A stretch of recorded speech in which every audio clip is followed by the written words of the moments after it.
ஆத்தூர் அருகே அரசு பள்ளியில் 7ஆம் வகுப்பு மாணவிக்கு பாலியல் தொழில் அளித்த விவகாரத்தில் 3 பள்ளி மாணவர்கள் கூர்நோக்கு இல்லத்தில் ஒப்படைக்கப்பட்டுள்ளனர்.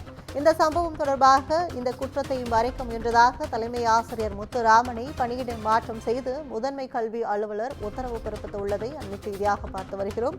கூடுதல் விவரங்களை செய்தியாளர் பாபு வழங்க கேட்கலாம். வணக்கம் பாபு, கூடுதல் விவரங்கள்.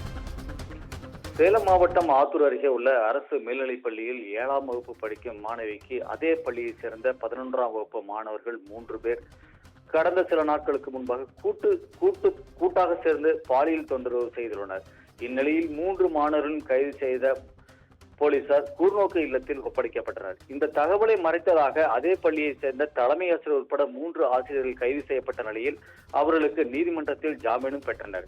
இந்நிலையில் தலைமை ஆசிரியர் முத்துராமன் மற்றும் ஆசிரியர் ராஜேந்திரன், ஆசிரியை பானுப்பிரியா மீது துறை மீதான நடவடிக்கை எடுக்க பள்ளி கல்வித்துறை இயக்குநருக்கு சேலம் முதன்மை கல்வி அலுவலர் பரிந்துரை செய்த நிலையில் பள்ளி தலைமை ஆசிரியர் முத்துராமனை மட்டும் கள்ளக்குறிச்சி மாவட்டம் நயினார்பாளையம் அரசு மேல்நிலைப் பள்ளிக்கு தற்போது இடமாற்றம் செய்துள்ளனர். மேலும் மேல்நிலை கல்வி இயக்குனர் ஞானகௌரி அவர்கள் உத்தரவு பிறப்பித்த நிலையில் முதன்மை கல்வி இயக்குனர் கபீர் அவர்கள் தெரிவிக்கையில் தலைமை ஆசிரியர் இடமாற்றம் செய்யப்பட்ட நிலையில் 2 ஆசிரியர்கள், அதாவது ராஜேந்திரன், பானுப்பிரியா ஆகிய 2 ஆசிரியர்களும் மீதான நடவடிக்கை தகவலை பள்ளி கல்வித்துறை எனக்கு அறிவிக்கும் எனவும் தெரிவித்துள்ளார்.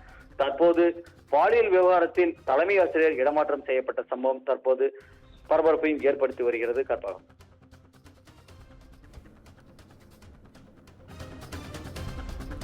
விவரங்களுக்கு நன்றி பாபு.